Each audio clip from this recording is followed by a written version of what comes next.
that generally speaking, there's three types of plats. One, you're in the right business, you need to optimize. Two, you're in the wrong business, you need to get out and figure out what's going to light you up and you can get passionate about. Three, your personal life is so screwed, it doesn't matter what you do in business. Clean your house. You don't know what you don't know. Don't create content, just document. So freedom for me is my assets are funding my liabilities with the surplus so I can reinvest it. Okay, let's get into it. Jake, I would love to frame this conversation because I'm interested about his journey, and it looks like you've had a shift like those past 3 years. Yeah. I'm interested in studying the path from business operator to business owner. Okay. And I feel like those words, like people put different meaning into it, and there's a lot of mindset elements. So I'm really interested to talk about the mindset shift. Also the tools and strategy, like the thing you used to do, the thing you don't do anymore, and where you see yourself on this path. So that people can relate, and especially in the real estate. I don't know much about the real estate, but I know there's a lot of plats that are in this area, so that they can apply what they've heard from Tony Robbins, from Keith, about doing this journey. Yeah. Very specifically, I feel like that would be super valuable for people. Yeah, absolutely. Great. So I'd love to start with can you to have like a picture of the before and after, or maybe you talk about the before, so when you felt like a business operator, and what was the breakthrough, and maybe the first moment where you're like, okay, I need to shift, or something's wrong in my strategy.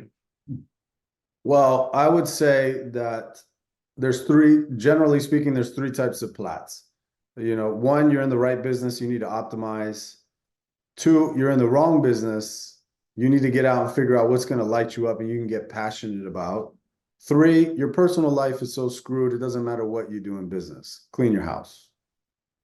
Generally speaking, those have been like the category. And now there's kind of like a fourth one, a coach who comes to try and get clients out of plats. So, that one came a little bit later. But so when I joined Platt, I was really awestruck, not in the sense like starstruck or something like that, because like, wow, it's Tony. Awestruck in the sense that, look at all these people playing life at a way higher level than me, that I didn't realize.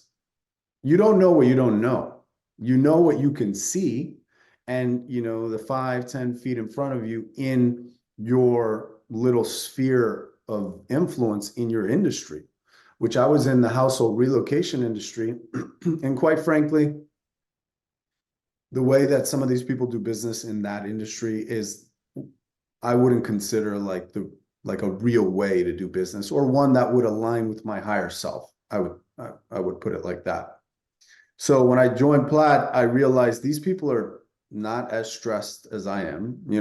As an operator, I was very stressed. I ran a call center with 10 to 12 guys, pounding the phones, calling leads to close people on relocating their household items, north and south on I-95 from like the tri-state area, like New Jersey, Pennsylvania, New York, down to like Florida and everything in between. Now, I didn't necessarily pick that industry. I just got really good at it. And, within my first year, I was able to put myself in the top 5 of a room of 70 people of the largest moving broker in the country. So I really enjoy sales. I really enjoy communication. I really enjoy the psychology of the sale and the art of being able to strike a deal with somebody. Now, that kind of like progressed.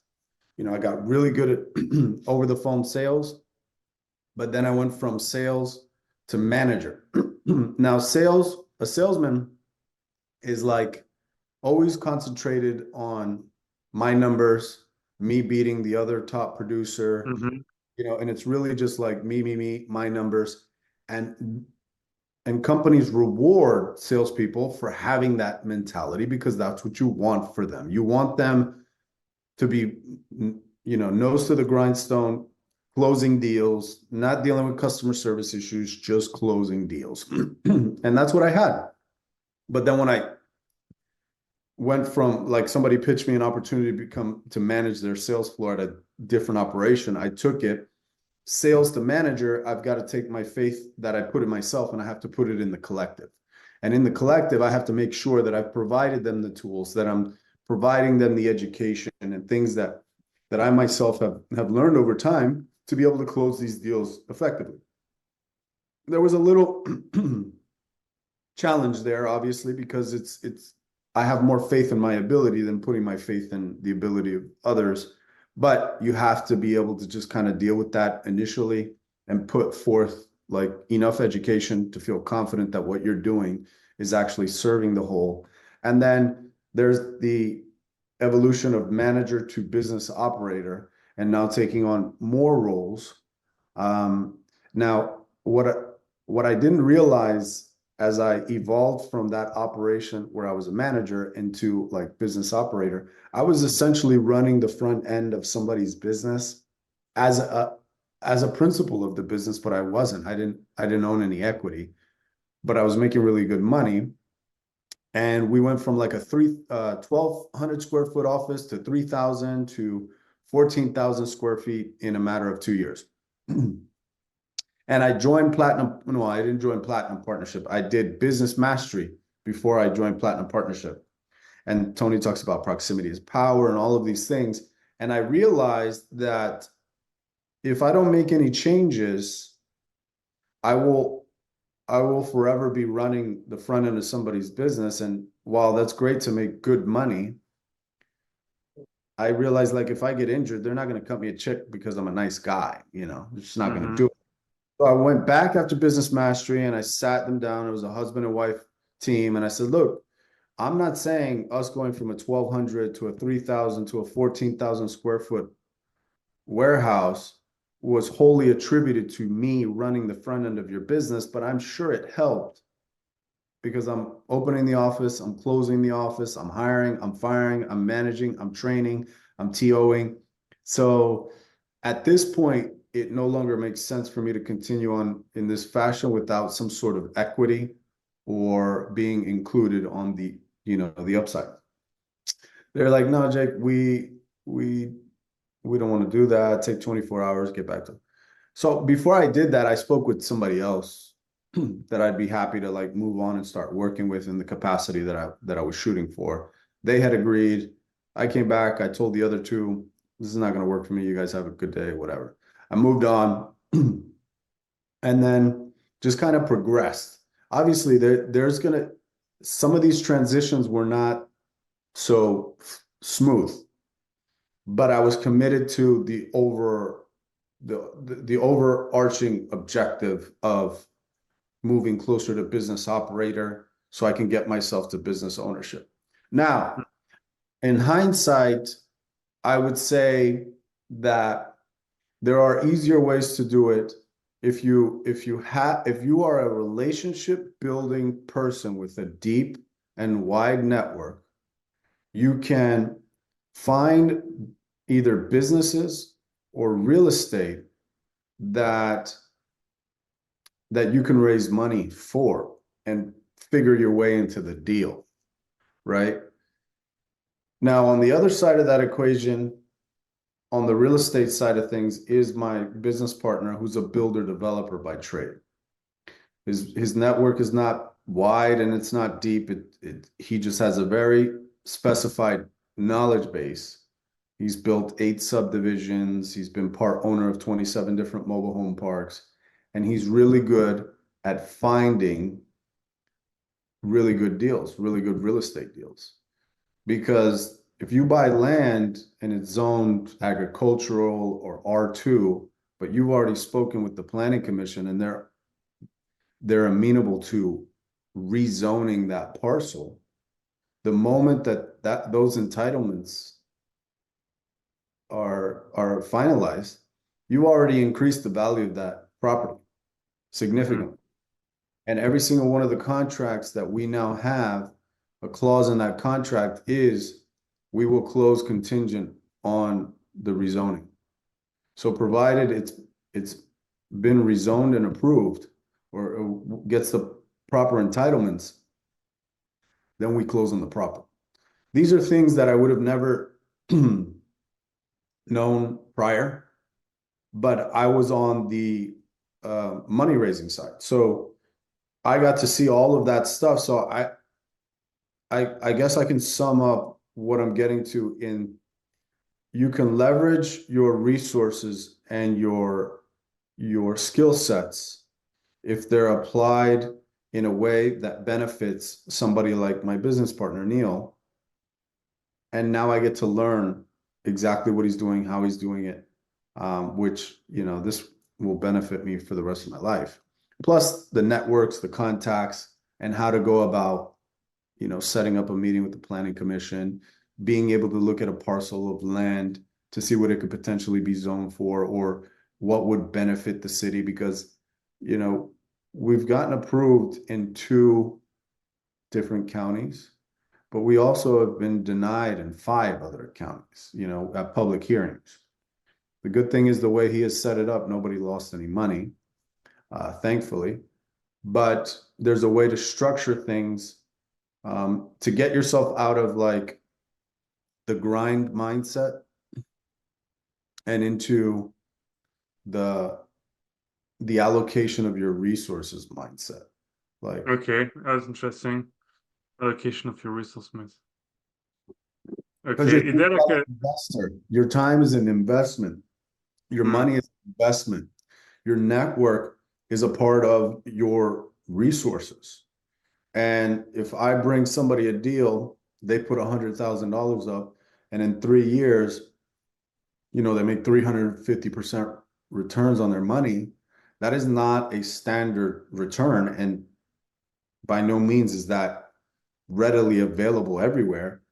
But we were able to pull that off. And this year, I'm really happy to say that the investors will receive, a 350% returns on their money.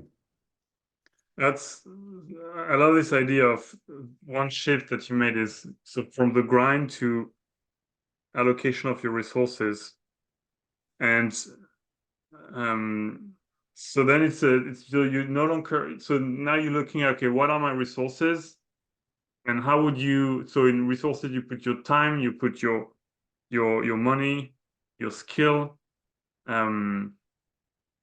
And how do you make this shift? Because I feel like there is an element of a lot of people that value working hard, like the working hard, uh, Mm. and you sort of have to realize that it's not helping, that it's um, yeah, you're so how did that make happen? Like because you have to sort of look at yourself and be like, okay, I'm not going in the right direction. I need to stop working hard and value that as much. Like, Well, you can, I like to say that you can still work hard provided that your efforts are now like, it's almost like the value of your units of effort are now yeah, double, because you are now applying them in a way that is meeting your overarching need, because nobody ever really earned their way to wealth per se. Like, mm, you can grind your way to wealth. You took the money that you earned and you invested it in things that reaped you a healthy return, you mm, know? So it's really on the investment side that people are getting wealthy. So why not start from the side of thinking, okay, is the amount of time that I'm going to commit to this for the amount of input that I'm going to need to put into this for the output, is this worth my time? And are there other things where I can put in, let's say, a finite amount of input? It still requires input. But then once that has been taken care of, addressed, and satisfied, will I be happy with the output? Mm. And in my case, once the mobile home park is fully built out, let's say 2,500 pads are full. It's going to take us 8 to 10 years. That's 1.5 million gross a month, 1.2 net, and that'll pay me the rest of my life. And I'll be getting paid each step of the way, I think 500, I think each 500 pads, we will we will refinance and pull out 50 million each 500 pads. So now that I know that this exists, what other ways does this exist? Self-storage. You buy self-storage. People are needing to store their stuff. Other ways that are, let's say, cash flowing businesses. Now, people tend to think, oh, you need all this capital. If you find the deal and you lock up the deal, because that's what I asked myself a few years ago. How do I give myself a superpower? I'm a great salesperson. I love people. I Mm-hmm. love developing new relationships. How do I give myself a superpower? And that's by finding the deal and locking up the deal, because then I create the terms. And there is more money out there looking for good deals than there are good deals for the amount of money. And the Mm. people that have the money are not pounding the pavement, just not doing it.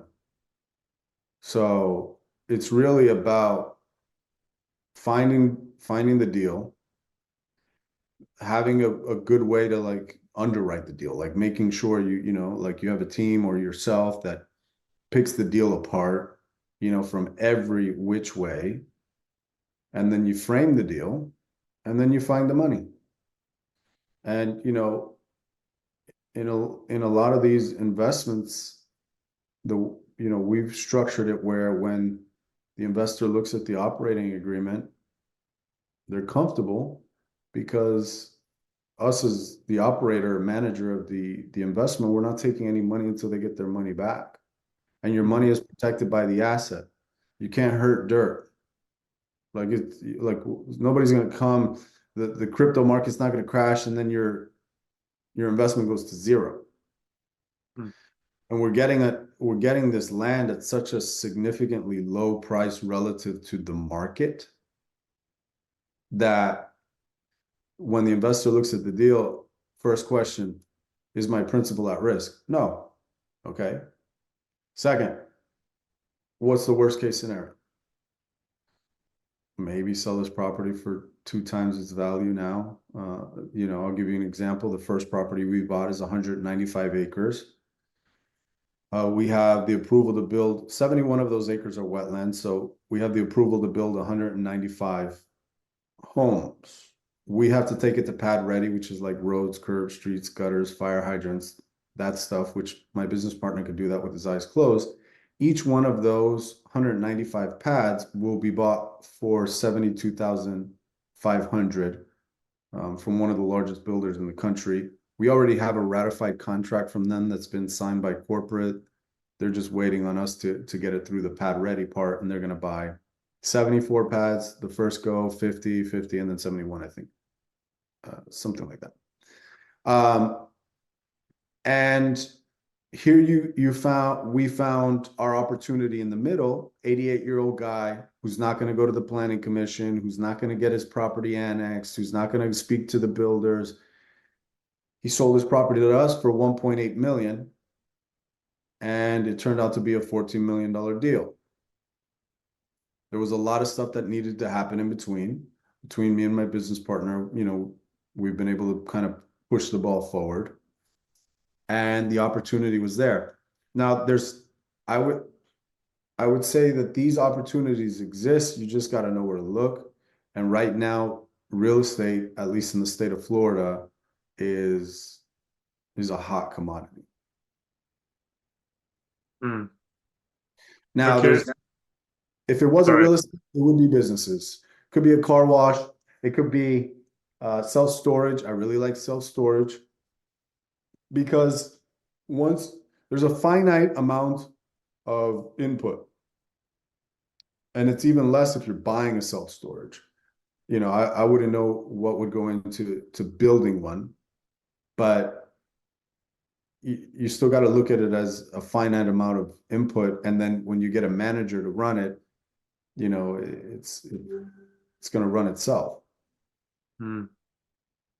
So what is it's really interesting what I'm hearing, and it's the first time I'm making that connection, is from what I'm hearing, for you business owner is investor, right? The same thing. It's you're no longer looking at how to impact client through the business, but it's like the business is what you buy, and you optimize this business. Just but it could be a business, but it could be any assets, right? It could be a real estate, anything. So you really look at it from this perspective, and you're not interested in itself about the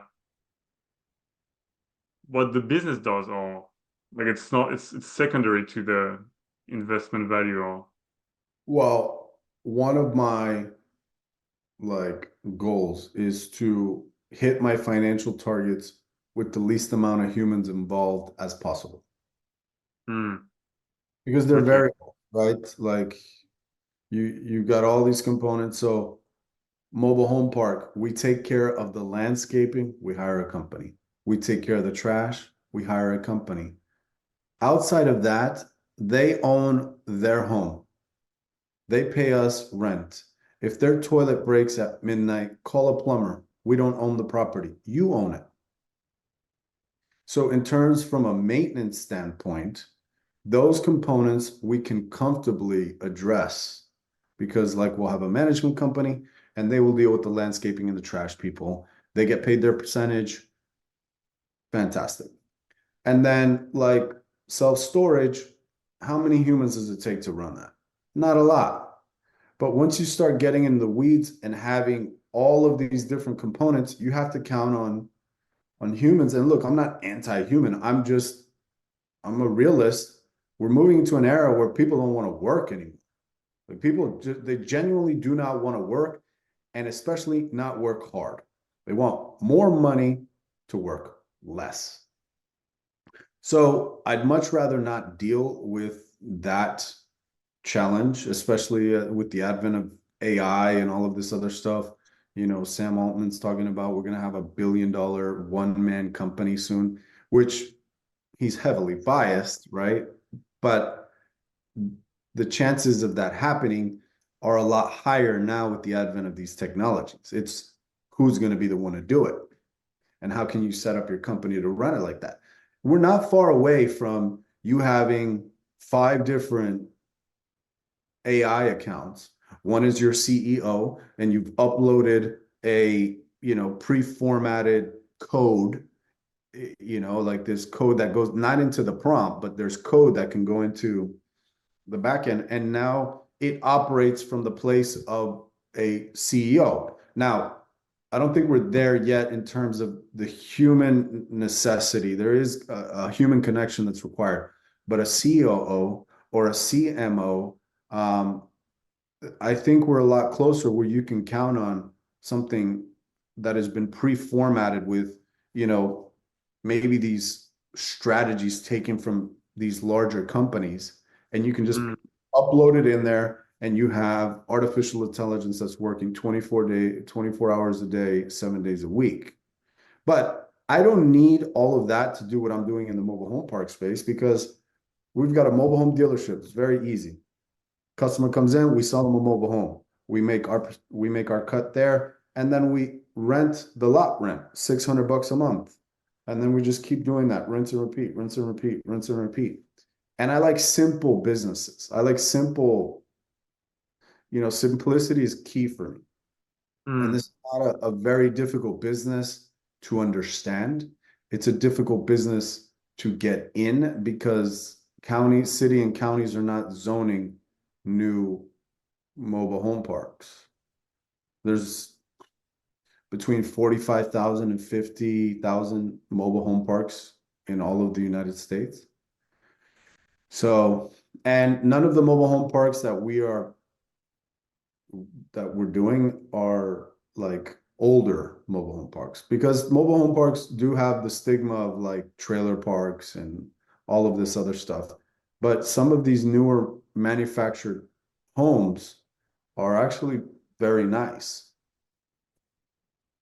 Mm, Yeah. So I think in terms of businesses where it's low, like it doesn't require a lot of humans, because then you can mm, have point people, like you have these car washes here. It runs through a machine, and the machine you can tell has advanced over time, because the way it does it, it doesn't damage your car or anything like that, and there's no possibility of that the way that they've designed the machine. Now, when you come out, instead of them having people like vacuuming, they have the stations for the vacuums, and you pay $30 a month membership model, and you're on um, a very well trafficked thoroughfare. So you have all of this just drive by advertising. And I think that that is such a great model, because you need maybe 4 or 5 guys to run it, and you're driving your car through, you're vacuuming your car, and you pay $30 a month to wash your car as many times as you want a month. mm. Yeah. So, Any anywhere where you can get a subscription type setup. In our case, with the manufactured housing, it's they're paying lot rent. With the storage, you're paying monthly. You give somebody a free month, 2 months free. When they put their stuff in the storage, they're not coming to get it. Even if you like put it up to $150. I mean, that's what happened to me. I put my stuff in storage. It was like $80 for like the first few months. And now it's already at $200. They know I'm not coming to get my stuff, because it's such a pain in the ass to go in there and move it. yeah, that's very interesting perspective. Uh, and I would love to hear where do you find your joy in the. I do find my joy in the people and in the leadership development and in building the team. But for you, it looks like it's the part that is variable and doesn't bring a lot of. Uh, so you're looking for to have like a smaller team possible. So what's is it making deals? What brings you joy in the in your Yeah, job? making deals and getting people. I like, I love making money, and I love making money with people I care about. Now, not all deals turn out to be home runs, but if done well, you can mitigate risk significantly. And the person that I'm learning alongside, in 2008, 9, 10, he was building subdivisions. So he was going vertical.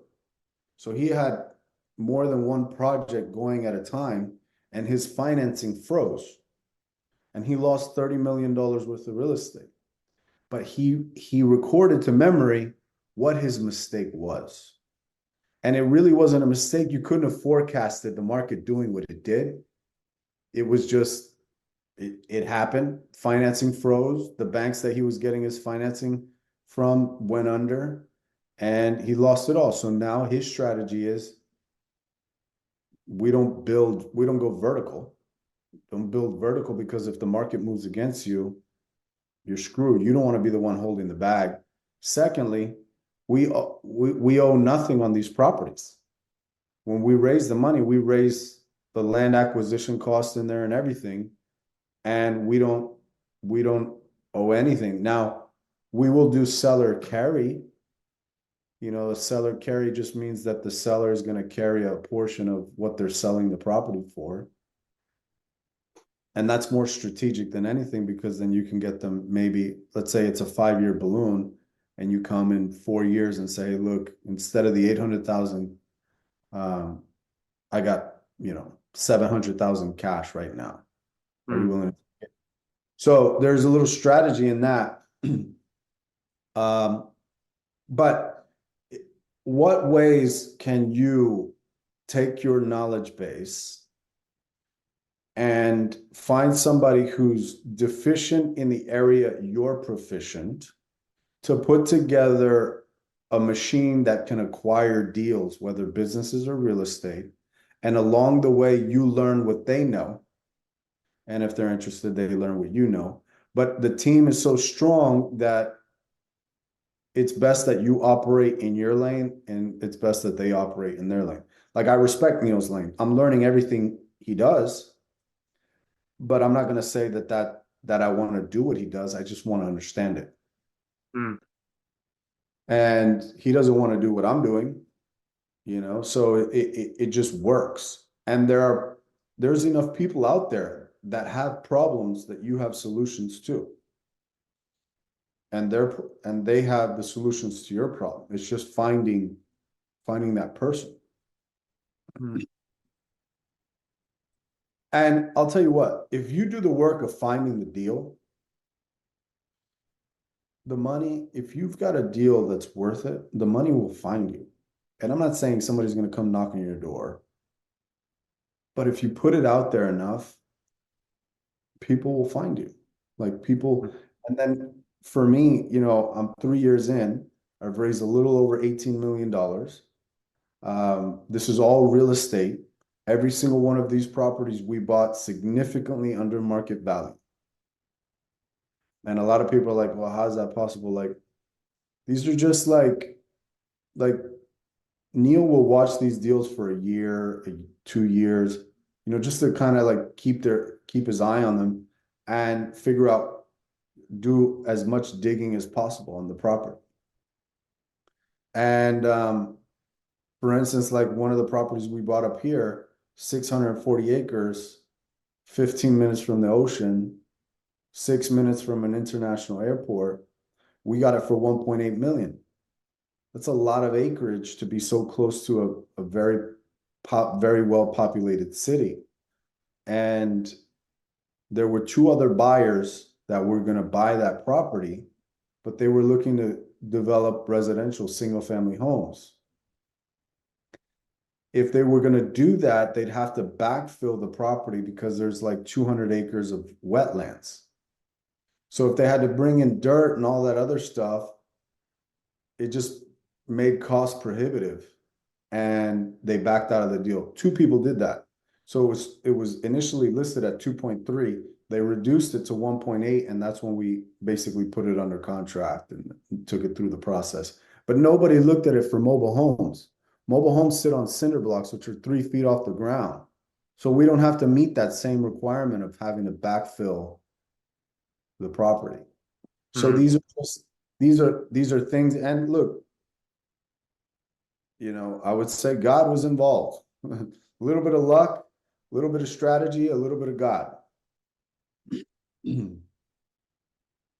But I'm that tends to repeat itself if you just continually look at deals.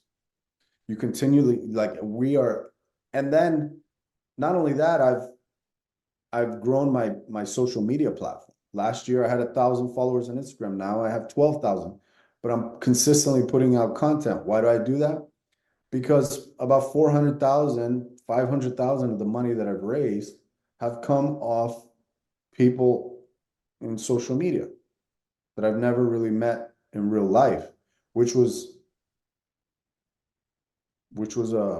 that was an elevation in consciousness, actually.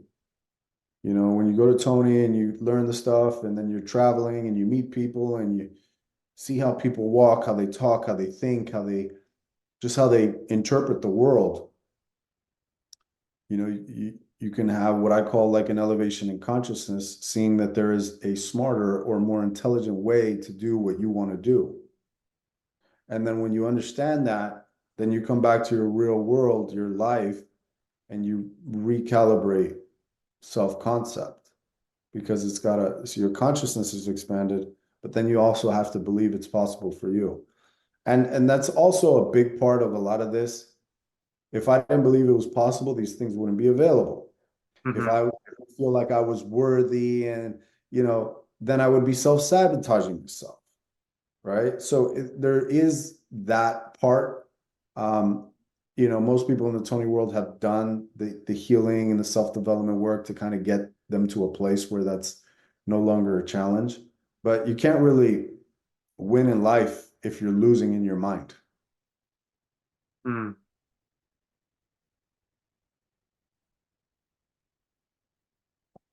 Okay, I'm seeing business through your lenses now. I feel like, and so I'm putting myself back into my old perspective and try to bring me where you are from your perspective.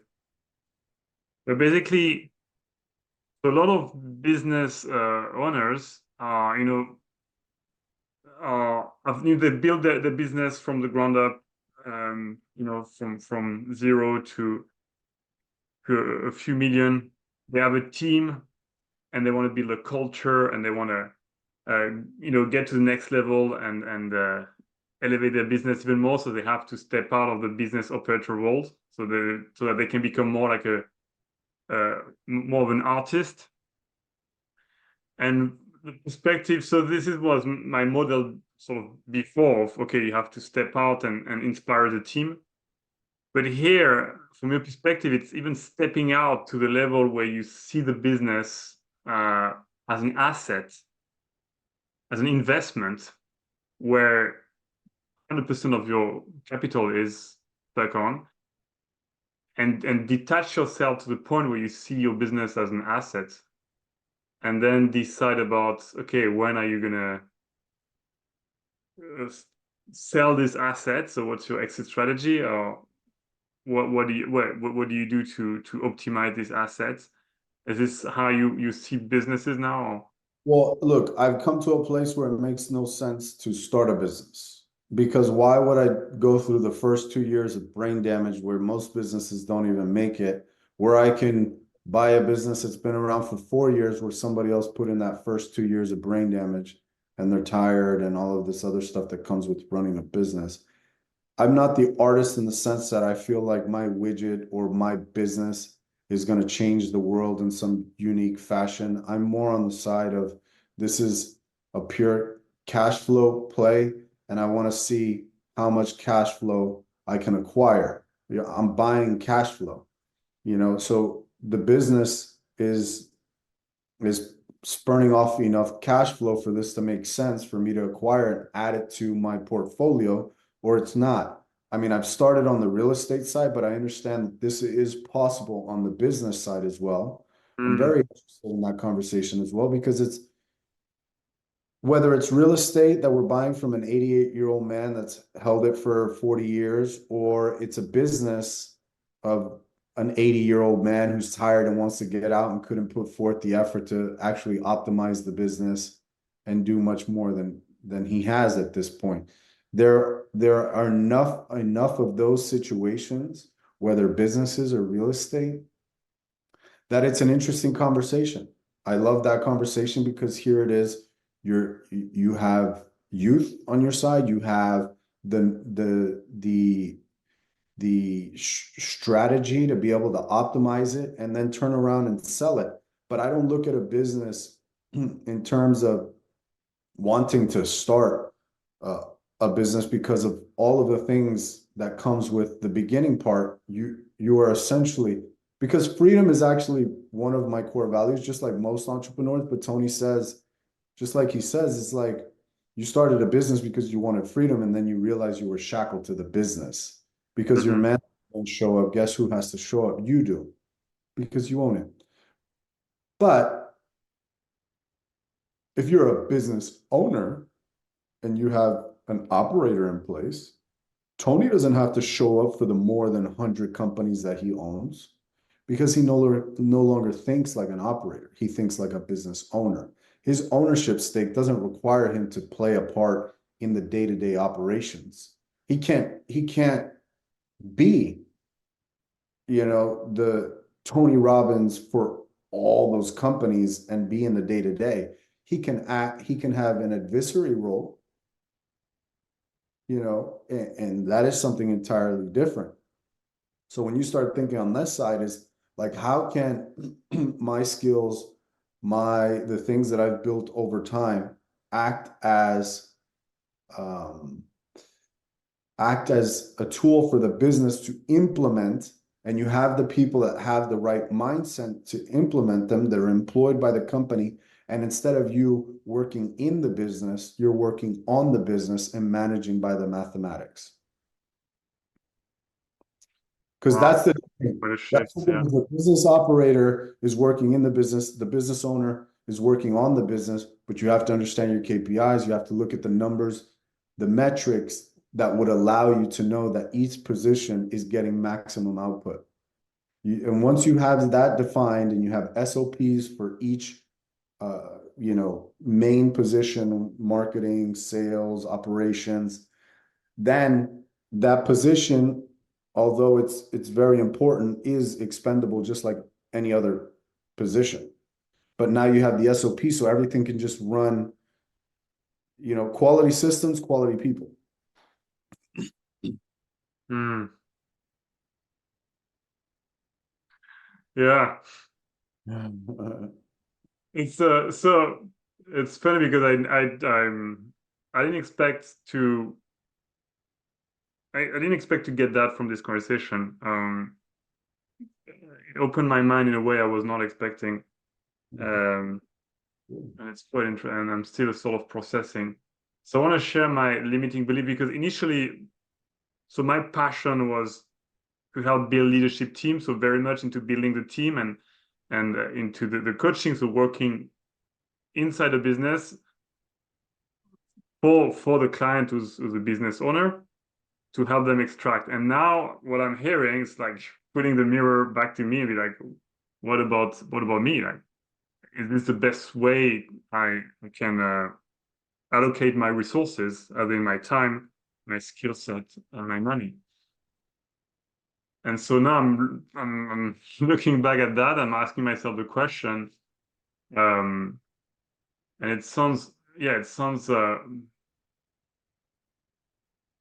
obvious. Then it's probably better to build a team in an asset that you own rather than in a client. 1000%. Ding, ding, ding. You win. That's it. That's all you need to do. And that's your focus. Find failing businesses because of failures within the team. Find the money. You have the structure of building teams.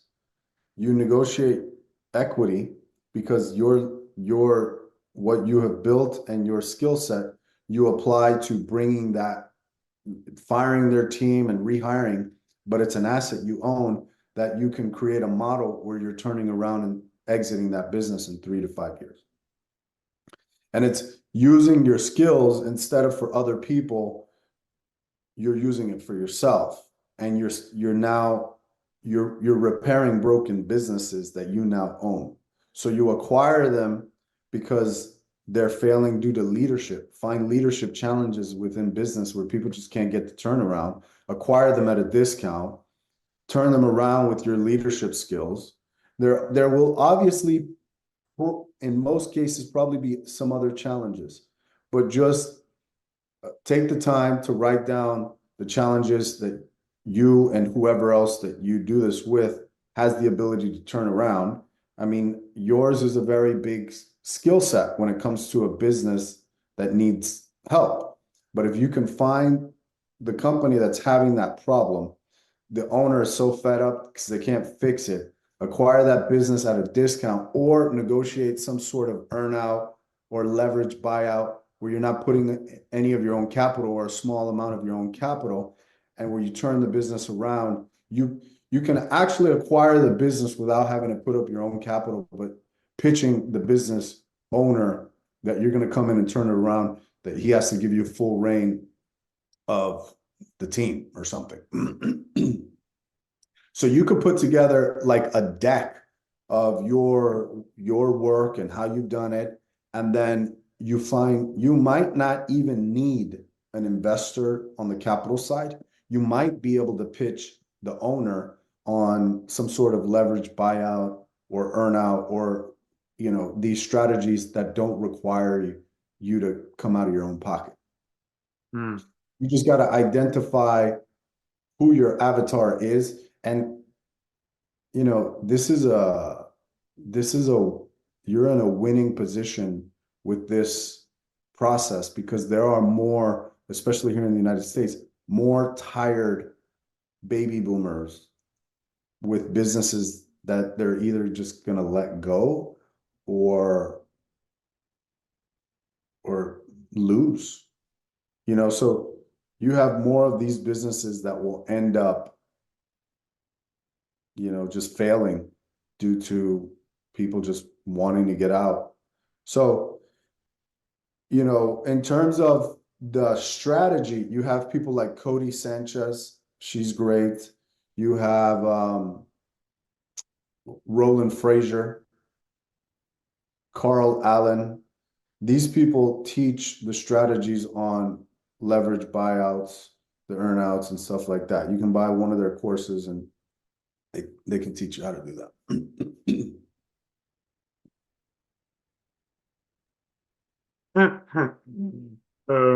Very interesting. Really didn't expect that. Well, maybe for some reason my mind, I mean, I've heard that from Keith Cunningham, and it always made a lot of sense. And maybe I protected myself from the idea because it's the next thing, and it's just like the next level. It's always scary. Having never raised any money, it looks like yeah.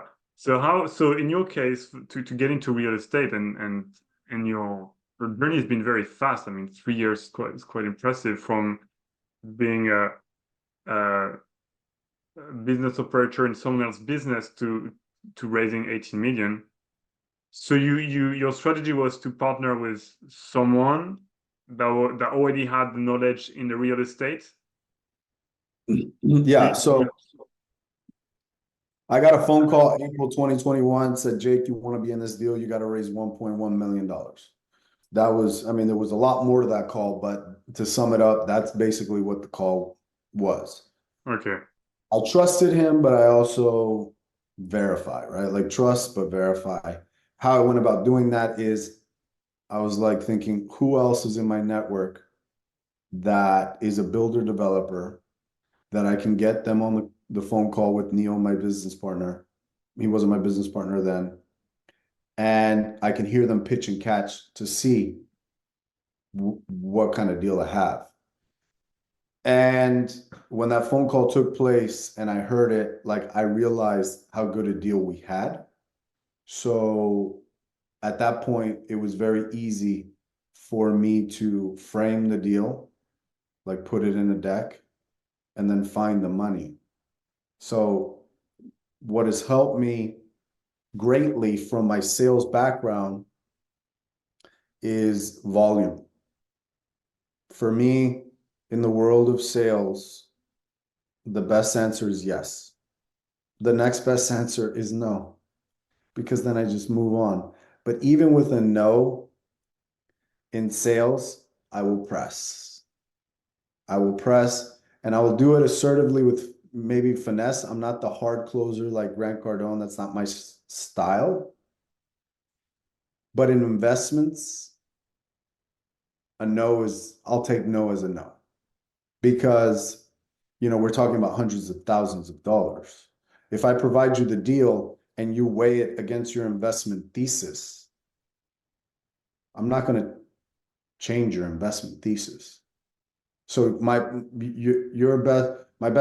best answer to hear from me is yes. The next best answer is no.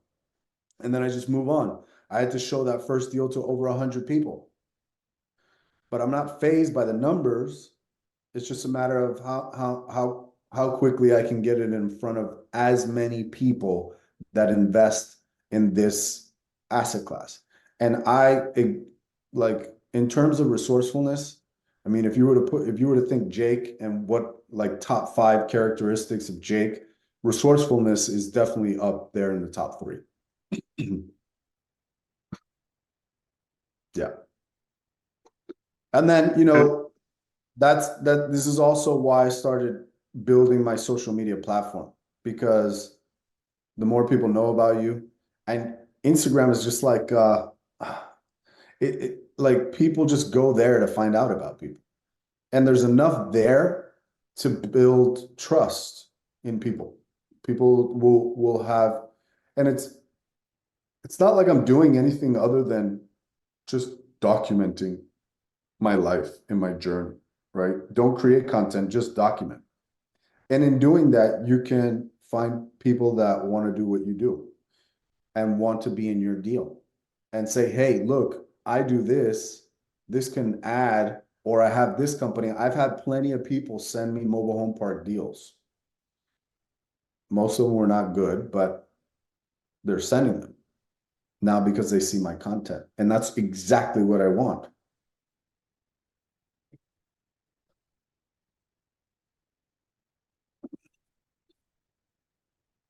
Okay, super interesting. So my goal is cash flow. How much cash flow can I own? How many? So freedom for me is my assets are funding my liabilities with a surplus, so I can reinvest the difference. I don't care if it's a business I built or a business I bought. I'm not tied to it like an artist that I need my signature in the world of free market enterprise. I'm not, You're you you're an know, entrepreneur, like the typical entrepreneur, right? Type. right. It's more entrepreneurial. Yes, exactly. Because look, Yeah, if I wanted to explore my abilities as an artist, I at least perceive it in this fashion where I want to have earned the right. I don't want to pour from an empty cup. I'd rather have, a significant amount of cash flow that's recurring monthly as a result of rents collected that I've earned my right to go out and try stuff. Why would I reinvent the wheel? I just paid attention to people that are getting the results that I wanted. And a lot of the people in Platt that I liked are in the multifamily, in real estate. And for me, it made the most sense. yeah. It's very interesting. So I'm more like a manager leader type, and so you get very attached to your to managing and to leading. And I realize how if you're too attached to this, you lose the game. I mean, the game of business because there's someone that plays with the equity of the business you're helping develop.